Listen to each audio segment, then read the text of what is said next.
Hello everyone, it's Christine here and I'm back to work on and to finish off my Roxy Journal of Stitchery pouch for the month of January. And so this is my French Chateau Garden inspired piece, and I've got quite a few things to show you, but the first thing I think we will do together is do some thread painting of leaves on the rose on the inside.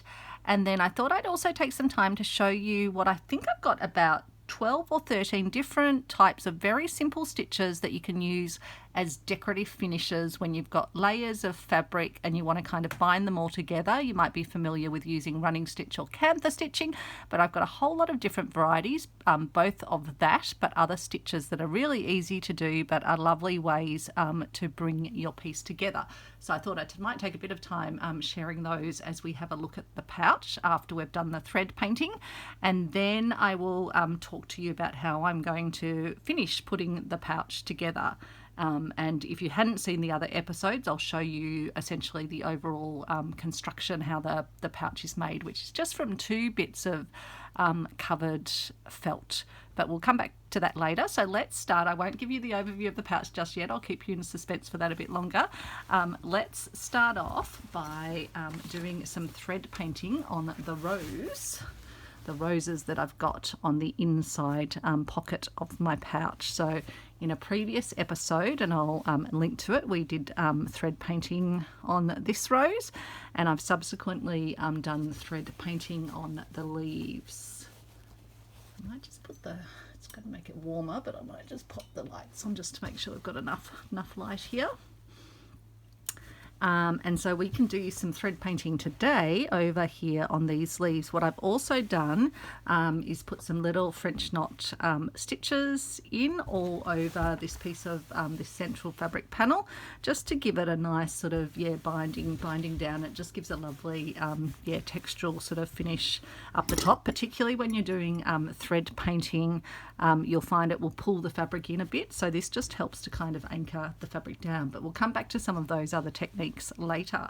So what I'm going to use is, I'm lucky to have some variegated Appleton's wool, so it's got various different colours in it. I've got a piece of it already in the needle here from what I was doing last night, so I'm just going to put a knot in the end of it.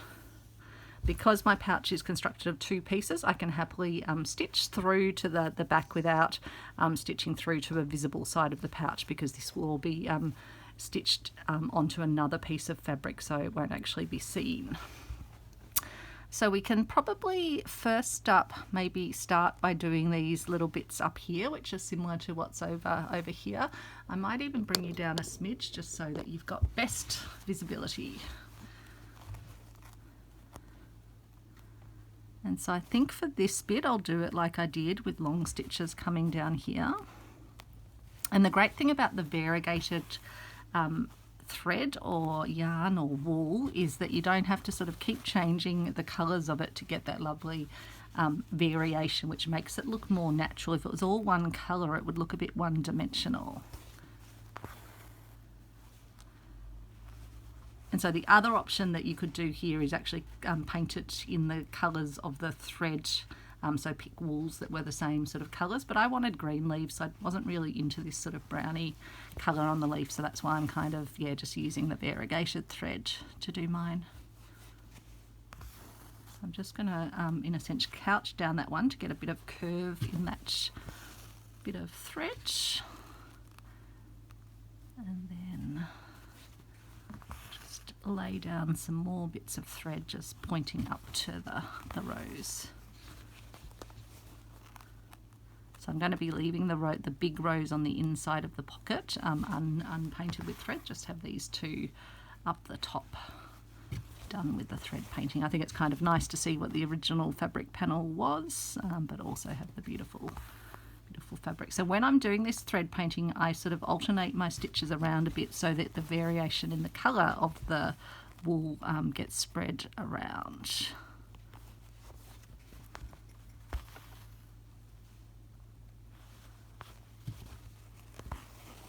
So I'm just laying down some stitches to get that little, I think is it called the calyx of the plant, the little bit that goes below the where the bud or the bloom is. I think it is. And then we can just do these little leafy bits down here.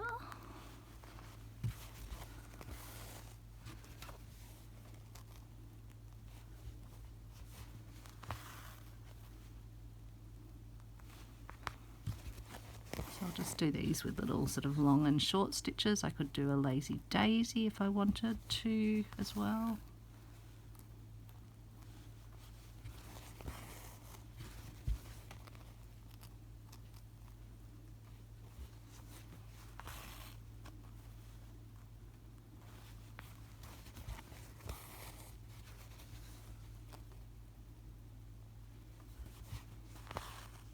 So I hope you're having a great day. We got up nice and early this morning. We had Annie Claxton's from Arty Farty Annie, her live to watch. So I started watching that in bed and then got myself up.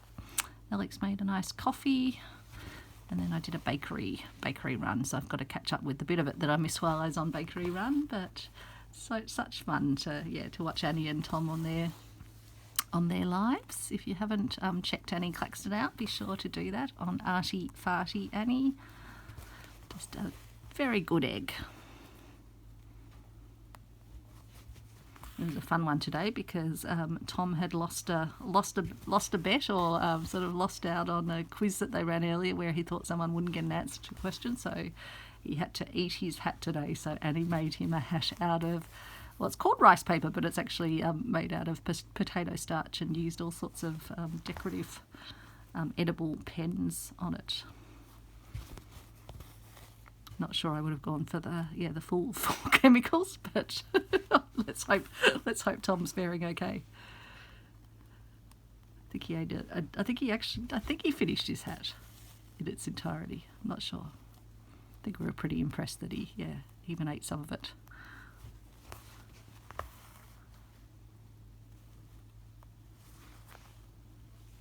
It's always fun to have a chat with everyone in the sort of the live chat. That's great. Just like when we were my video on Friday where I was sharing my thread dyeing. Yeah, it was lovely to catch up with some of the stitchy friend ladies. I miss the nightly chats we used to have when we were doing the stitch along of the Dictionary of Stitches. Although it's been also good just to have a bit more time for following through on some of my crazy ideas for things like audibles, or dyeing threads with Inktense, covered buttons. I've just got such a big list of them. I've been scrolling them on my February calendar, my fabric calendar, which I'll have to share in another video. It's amazing how quickly the month actually passes. Before we know it, we will be rocketing through February. I suppose we already are, really.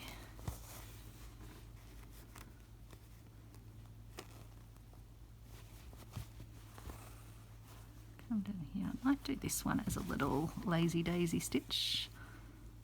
Just pop that in. So these are just the sort of smaller leaves. I'll show you how I did these ones when we get over to the bigger leaf.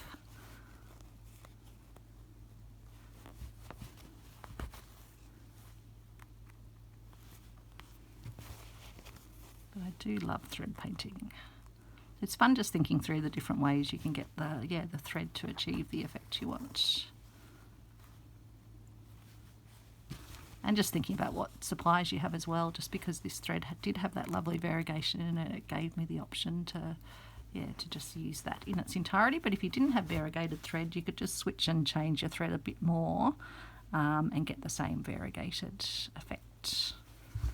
Or if you do have some dyes or some paints, you can paint and dye some of your own. Particularly for these sorts of things, the pouches, I'm not planning to wash my pouch, so... But the Inktense is colour fast. I think they just say, wash in cold water and don't use detergents. There's some info on the Inktense site if you're wondering, because I did have a few questions from folks, but I haven't tried to wash anything with the Inktense in it, but it is meant to be colour fast once it's dry, as long as you've fully activated the dyes or the pigments in the process. And I think that's the benefit of the blocks, is it's a bit easier to do that than with the pencils because they have a bit of a higher wax content. So that's that lovely little section done. Now let's do the stem and let's do the leaf.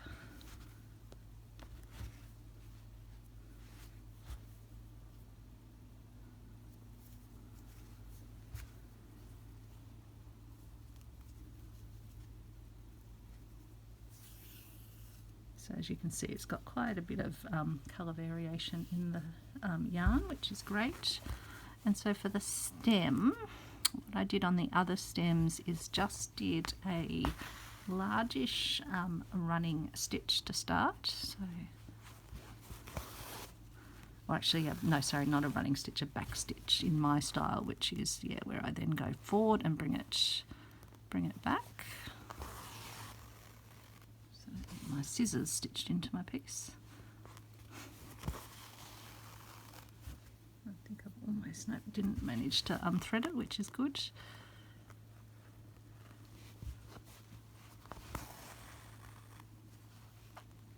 Take it down to there. And I may as well go and do the other stem while we're at it. And then I do a sort of a twisting through the foundation stitches. So these are really just my foundation stitches for the stem. And then what I do is I work my way back and just pass my needle under. And if you're worried about getting your needle, it's sometimes easier to pass the blunt end through. So because I'm not actually going through the fabric here, I'm just now going under the second of the stitches. So I'm just creating a twisted sort of thread underneath those foundation, or wrapping those foundation stitches. And then I'm going to continue up here. So each of my sort of back stitches, I'm just twisting the thread through twice.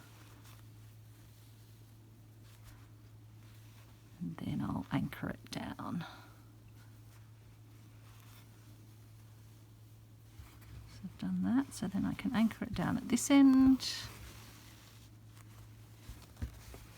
And then if I do feel it needs any other anchoring down, like I might put one little stitch in here, just to anchor it. And then another one down here. But just gives you a nice sort of almost a little bit of gnarliness to the stems, and it's good because it's almost got that little sort of, you can see the little prickles on the rose petal. Just anchor that bit down there, and then we'll go on and do the leaf. Okay, so what I'm going to start by doing is doing a split stitch around the outside, which gives that lovely sort of perimeter. So it's like you start as you would a running stitch, but then rather than going forward, you pop up halfway along the stitch that you have just done. So you're going to split it, and then you pop up halfway along the stitch that you've just done.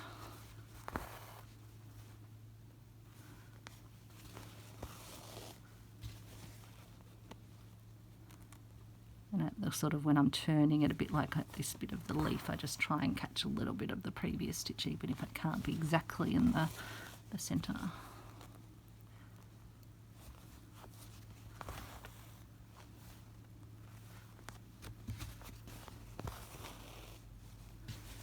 I'll just move this up here, it's just a bit tricky with it dangling below.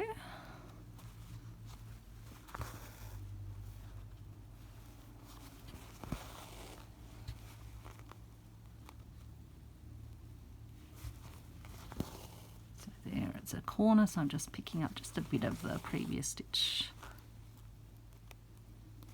and again here, because I'm sort of cornering around, And then I'll go forward a chunk. But it does just give a nice outlining stitch, the split stitch. You can do some like that one a bit longer, it doesn't really matter. Just sort of adapt it to the space that you have.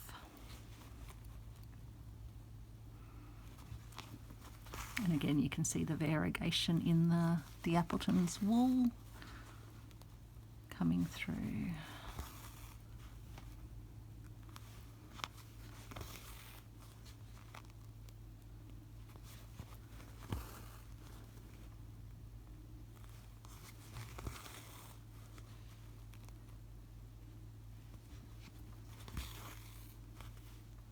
Another little cornering.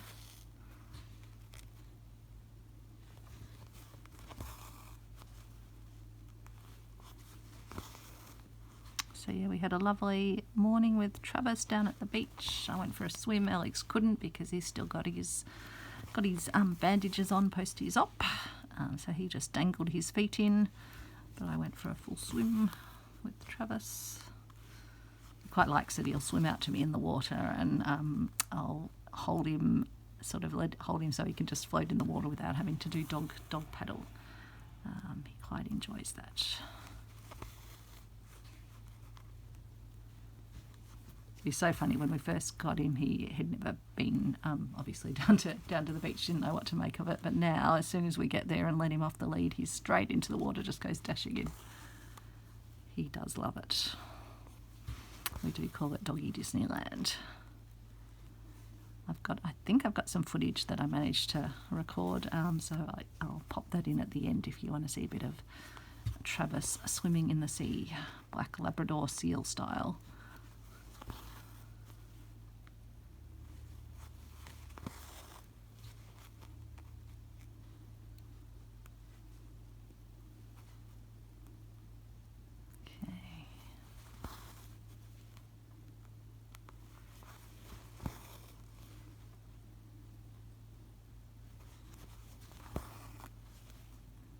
So I'll just get around the leaf. As I say, it's a very relaxing way to stitch because you're just kind of outlining and then filling in. I do think it's like an adult form of colouring. And I mean, you do think about the effect you want to achieve, but once you've kind of worked out your strategy, you just let the needle and the thread guide you. And there's no right or wrong, so there's no thread painting police. Just have a play. I could have equally done this with like a woven sort of effect. I know Fleur Woods does that. I've got her beautiful book sitting in front of me, and the workshop I'm going to be doing with her in March is coming up super fast, and I'll get to meet the Roxy clan, which will be just so exciting. Can't wait. And then Janetti from the US is coming over for the workshop, and Christina Creates, I think, is going to be bringing Janetti up to the workshop. So I think they're going to be doing the workshop with Sarah and Rachel on the weekend prior. We will only arrive up there late on the Saturday, and then we'll just do a bit of touring around with Alex and Travis on the Sunday, and then commence the workshop with Fleur on the Monday. But Fleur's got a black Labrador like Travis as well, so I've said Travis will definitely want to meet her as well. So hopefully that'll be a nice little touch of home for her if she's feeling it all missing home, missing pup. And I'm very excited as well because I want to get started on the February component of the project for Annie Claxton's Colour Inspirations project, which she is hosting and guiding us along. And so this month we need to take inspiration from a piece of artwork or writing or poetry or object, basically whatever we want to take inspiration from, and create a mood board to start off. So I've absolutely, I straight away knew what I wanted to do. It's funny, my sort of creative brain just fires and goes, no, this is what we're doing. So really eager to to make a start. I think I've already leapt well beyond the mood board component in my mind, but I'll step it through. But I do want to kind of prototype what it is that I want to create as well. But I can potentially do that as part of the mood boarding. So stay tuned if you're curious about that. Yeah, there'll be an upcoming video for that. And then, yeah, we'll be getting the February prompt from the Roxy girls this Wednesday. So that will be exciting too.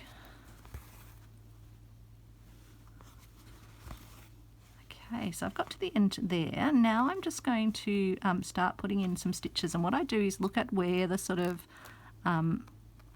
the natural stripes are, and with this the leaf is sort of twisting a little bit, so I want the stripes to kind of emulate that. So I'm going to put one through here, and I'm just going to use long stitches, and then I'll try and pop up sort of close to but not too close, just to start interspersing and spreading out where the colours, where the yarn is, because I want the variegation to come through.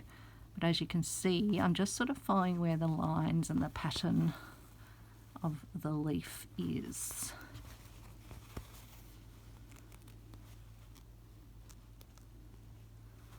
So I'll just use up this bit of thread as much as I can before it needs to be tied off. So on this side, I think I can see a mark there. It's a bit harder down in the brown area because it doesn't really give us a sense of where the leaf is, but I'm getting a bit of a sense of a bit of twisting down there, and then I think likewise a bit of twisting here.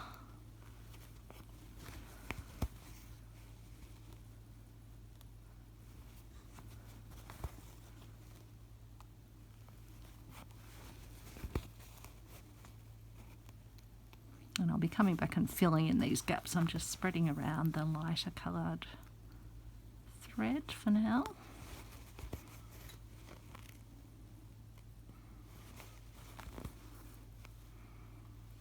So these ones look like they're angling up a bit more, so I'll just do them on a more of an angle. And I think we're almost at the point where I'll need to rethread after this stitch. Okay.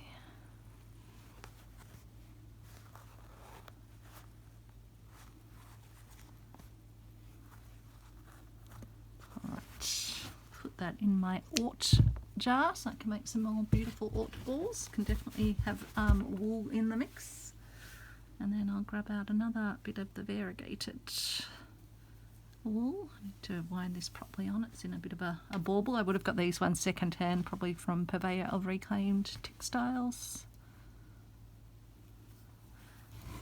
I haven't ever bought Appleton wool new, so this is all second hand. Often not used, often from people's collections, I imagine.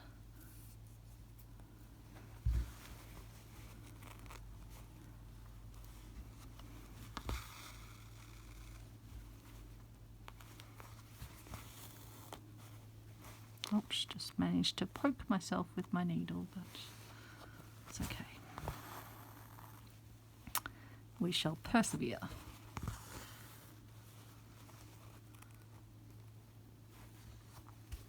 So again, I'll just distribute some of this colour as I work my way up. And we're just progressively filling in the leaves.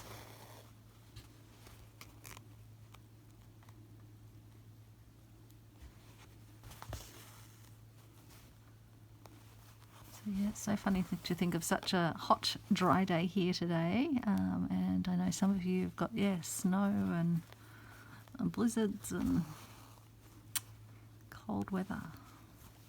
But thankfully it's a dry heat today. It's the typical Melbourne summer heat, which is a dry northerly, but it's not what we've had most of summer so far. It's been that humidity, but good day for drying things on the line. So washed the dog blankets and gave Travis a shower when we got home from the beach because he needed a proper full wash down, not just a water cleanse. So had his soap, so he smells lovely now.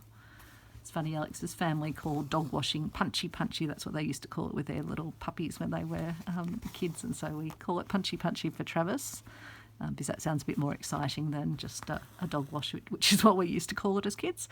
So punchy punchy, but Travis loves it. He loves having a shower, because I wash him in the big shower upstairs and get in there with him and give him a nice fur massage as we do it to make sure he gets thoroughly cleansed. But I think he really enjoys it, likes his pampering. He loves the towel drying at the end, and then he gets to wear his surf dog little bathrobe to go downstairs, so that if he does shake as he goes, he doesn't splatter the walls with water. And then he gets so excited. It's like they become new dogs when they have a dog wash. We've seen it with most of our dogs, I think. It's just like they race around. They've got a whole new spritz on life. So it's racing up and down the lawn.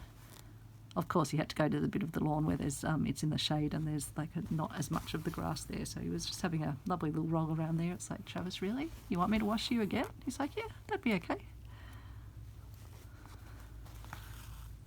So funny little boy he is. At least now he'll feel nice and fresh, and that should keep him cool for the afternoon. The aircon's on downstairs. The aircon's on lightly in my craft room. So I do apologise if there's any noise, but otherwise you would have had me probably passing out, because upstairs gets very warm. So the aircon's quite essential.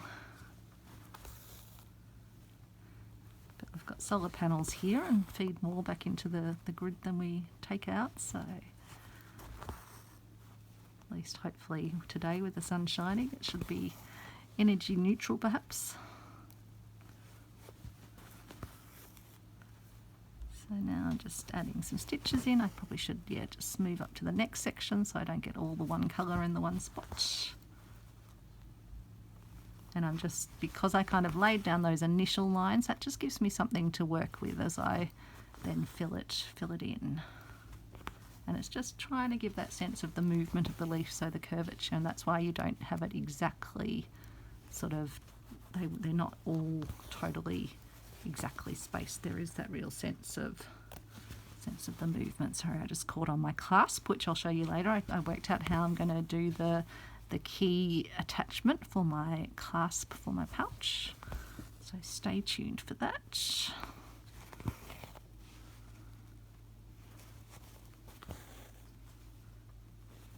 But yeah, having that split stitch as the outline just gives you something really lovely to stitch across to and from.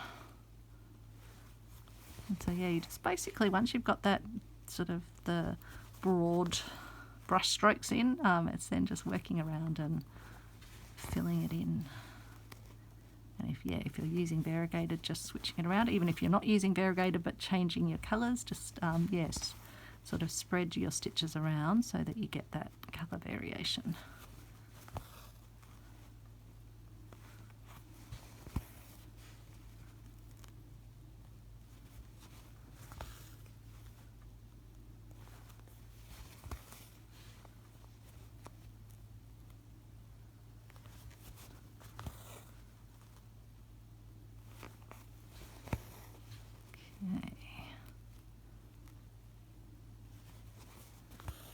And I know quite a few people are intimidated by thread painting. Please don't be. Just give it a go. And it's one of those things you just kind of need to start to practice with it. And the more you do it, the more it will get easier to work out what your approach will be. And it's pretty forgiving, and you can always sort of stitch over. Even if you get a direction wrong on something, like if you've got one of these bits of the leaf, you can just pop some stitches over the top, or worst case scenario, just undo some stitches. But I must admit, when I'm thread painting, I'll usually just work over the top if something needs something else added to it. Now I've got the nice dark greens, and I'll just work my way up and fill in the last of the gaps.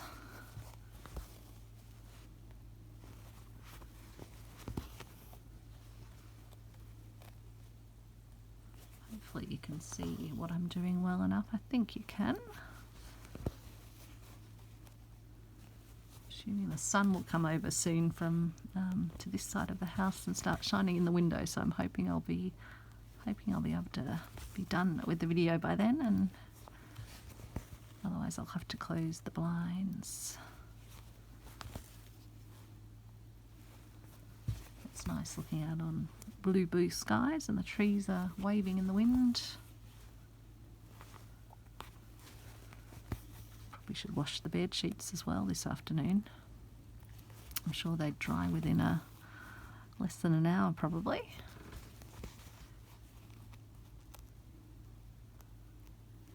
Just going to put in a few stitches, and again you could do the leaves more sketchily as well in the thread painting, but in this one I did want to sort of do the intense wool thread painting just so that it went with the effect that I've got on the roses themselves.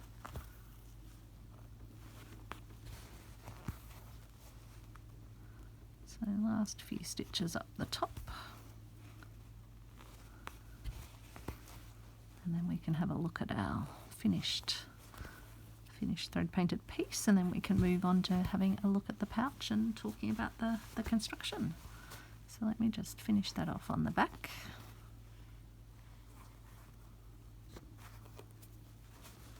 Should hold, I think. Pop that in the orts jar. So I think that's worked out beautifully, and it does have that really beautiful sense of movement to it. As you can see, this one was more, I just kind of had it more evenly sitting. These you can definitely see the sort of the twist and the movement in them. So yeah, very, very happy with that. So now let's give you a look at the pouch itself. So I'll move you up again. So for those that haven't caught the previous episodes, what I've done, and in fact I might even need to move you up a bit higher still. So I'll just move you up so you can see the full pouch. Almost seeing the full pouch. So it's two rectangles that I've got of felt, and then I've covered them in places with fabric.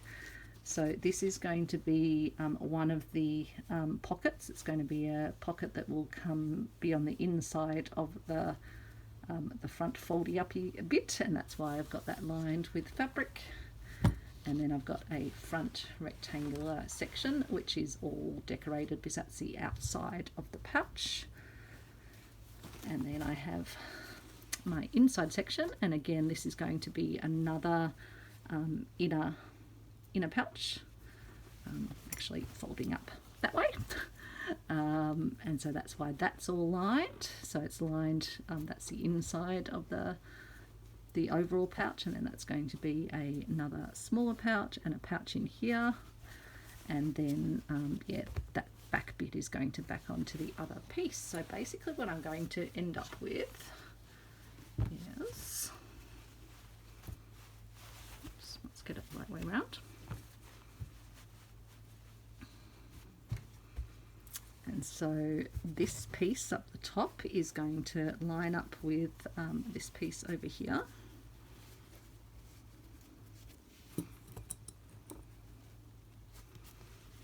And then this piece over here will line up like that. So that will be the top section. And then we're going to have it folding about like that. So I'll just have this sitting down a smidge more, but I want to have it so that I can see that little bit, that little button there, which has its own function. So yeah, we'll have it about like that. In fact, I won't pin that down yet. Let's put a clip there and a clip here. And so as you can see, it will have a pouch here. It's got another little pouch made from this vintage embroidery there, and then it'll have its bigger inside pouch in here. So we will be sewing the two pieces of fabric together, and then we'll be sewing down this side, and I will also probably put some stitching in at the base of the pouches just to hold those as well. And then it will fold over like that. And here's the beautiful key from my grandpa's vintage key collection. I had a wonderful suggestion from someone to spray on a matte sealant. I actually just used my fabric glue as essentially a varnish on it, and it's meant that it's no longer rusty. It's not going to put its rust there. It's not going to come off on fingers as rusty. So it was the absolute perfect solution. And what I've done is put some stitches over it to hold it in place. And then I found this little beaded piece, which is actually on an elastic. I think it was meant to be a little decorative bra strap. I found it in my just bits and bobs container, and that will be a most wonderful little catch to have go down over the key and hold the pouch in place, particularly once it's bulging with some project goodies. That will be a really good little clasp to have. So that's the closure. Now, in terms of what I was going to show you, let me maybe bring you down again, and I'll show you the different types of decorative stitches that I have used in the piece. So where will we start? Let's start over here. So these are stitches that really help when you've got layers of fabric to make them into a really cohesive piece of fabric. Like this has this one sitting over the surface, and then it's got layers upon layers, and so you kind of really want to draw the fabric in and make it like it's all one piece of fabric, and these stitches really help. And so what I've done here is just a series of running stitches, but following the outline of the design, both of the design that's been put over as an applique piece, also this piece here, and then following around the shape of the flowers on this other bit of fabric, and then just sort of filling in the spaces within it, but just basically just following around, outlining with the running stitch, and just using a regular cotton. I used a sort of a goldy coloured cotton here because I wanted to play up the tones from there. Over here I had this beautiful French Chateau garden sort of architecture style fabric, and I didn't want to obliterate or cover the design. I really wanted to still be able to see the design. So what I used was just a very natural coloured regular sewing cotton, and just did a running stitch that followed around the white areas of the pattern. And what it's done is given it a lovely, it's really kind of raised up the green sections like the bits of the map, and it's almost become this tactile map. As you can see, I did multiple rows of just little running stitch down here and across here, across there, across there. So it's really just given it a lovely, almost a quilted feel to it, but following the contours of the map. Over here I used tiny little French knots, again just in a regular cotton. I think I used this vintage pink. That's a lovely, might even be a linen cotton, I'm not sure. And just did little French knots in where the design had these little blossoms sitting in the pattern. So that's why it's a sort of a more irregular, because I just followed where the little spots were on the fabric itself. Again, I didn't want to cover the beautiful design. Over here, again, didn't want to cover the design. I actually started like using a burgundy to stitch around the outline, but didn't like that. So what I ended up doing was just using a little running stitch just to outline around in a single row around the leaves and the flower, just as a way of sort of, yeah, combining that in. And it just, again, just gives that lovely, slightly patchworked sort of quilted effect. Moving over to the back, I went along and just put some little French knots in the centre of this little trim piece, so you can actually see it. So that was there, and then I used a double seed stitch, so like a tiny little, I guess you'd call it one little running stitch by itself, but quite a short one, and then I laid a second one next to it over this little bunny area. They almost remind me as little eggs or something, Easter bunnies and their eggs perhaps. So that was done, and I used a thicker, I got it here, not sure if it's in my jar, a thicker perle green cotton for that, or thread for that. Again, a thicker perle that I used to put some little centers in these flowers, and then I used a dark green thread just to do some what I call selective thread painting, and just did that in the darker green sections of the leaves, and that just helps to hold this piece of fabric sort of into the layers but doesn't sort of totally overdo it. I just love this design, so I didn't want to fully thread paint over it. You'd seen previously, I think, the little crosses that I did down this little join down here. Over here I did the running stitch, or the cantha stitching, just across where the lace was and where I've got then the layers of fabric underneath showing through. So that just adds it, just gives it such a lovely textural effect, but I didn't want to do that all over the pouch. I like to kind of mix it up and vary it up a bit. Over here I did a thread stitching through each of the bits of the lace. So there's a golden coloured, goldy sort of bronzy coloured crochet cotton that I use to just go over each of them in a running stitch, and I did that down along here as well. And then over to the front, I used just a regular green cotton and used that to outline around the design, including around the castle building, around the flower at the center, and the leaves, including along the centers of the leaves. So that again has just given it a really subtle quilting effect, but it also brings the figures out almost like they're sitting out from the fabric. I'm not sure how well it shows up on camera, but it just works beautifully to to bring this design to life. I really wanted this piece to be left sort of, again, so it can be enjoyed because it's such a pretty piece of toile. So that was the perfect solution for that. And then I've used so many tiny little seed stitches, or little halfway between seed stitches and running stitches, just single ones in a pale purpley, dusty purpley pinky. Really it goes very well with this piece here. And use that to just go over the entire white area. Again, I wanted to leave these flowers mostly unthread painted. I did a few little stripy stitches on this one over here. And then over here on this beautiful piece of vintage ribbon or border, I just used a crochet thread in that sort of goldy bronzy colour, just to put in some random little diagonal stitches around that. So I think they are all the different ones that are, again, very simple stitches to do, but they're just great ways to I guess embellish and add to your fabrics, but also make your pieces really cohesive by stitching into them.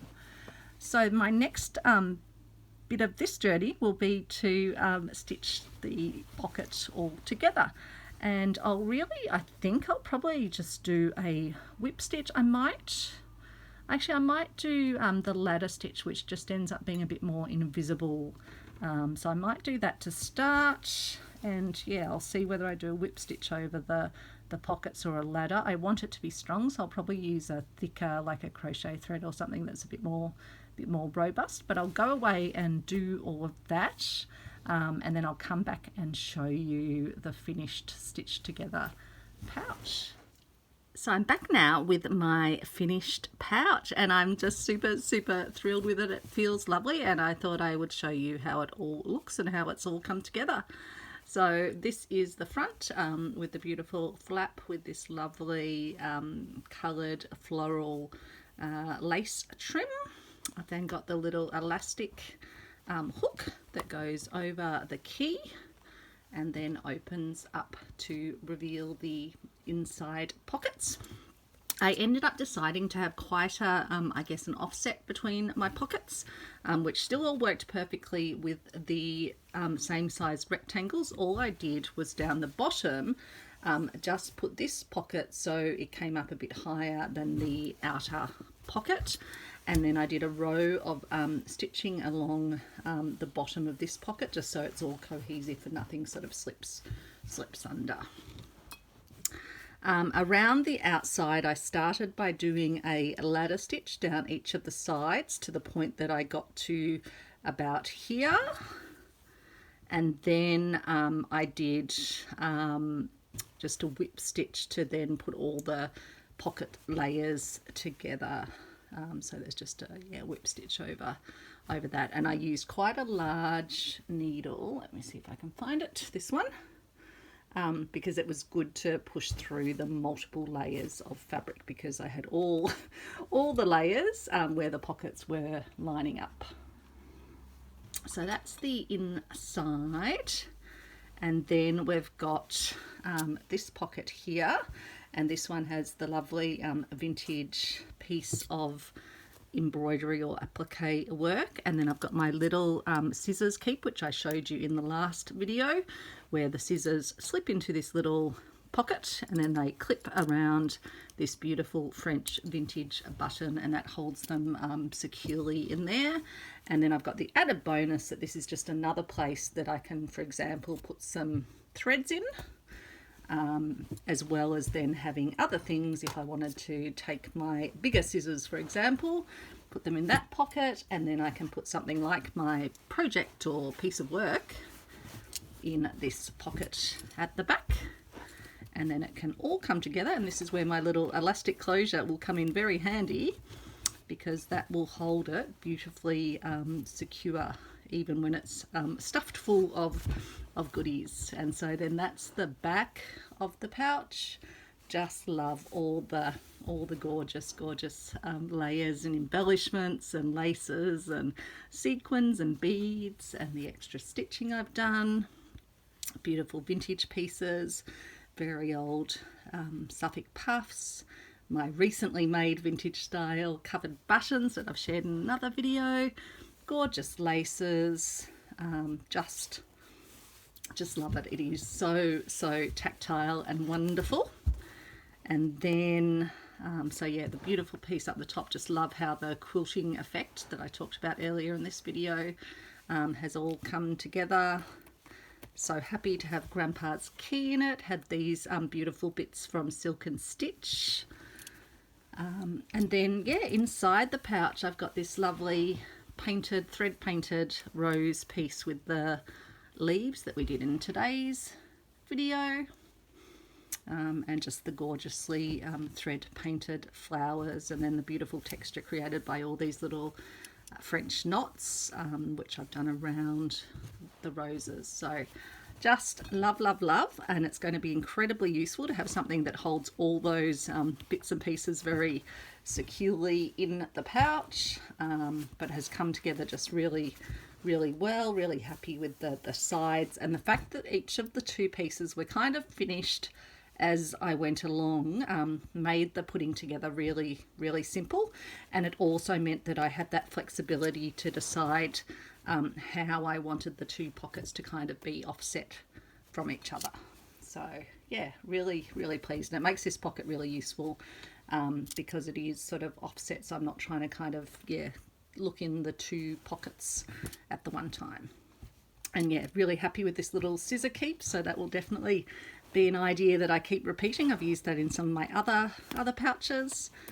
So hopefully this process has given you some wonderful ideas. If you haven't seen the other videos, I'll include a link to the playlist in the description to this video. Thanks so much for watching, and hope you're having a lovely creative day. Bye everyone.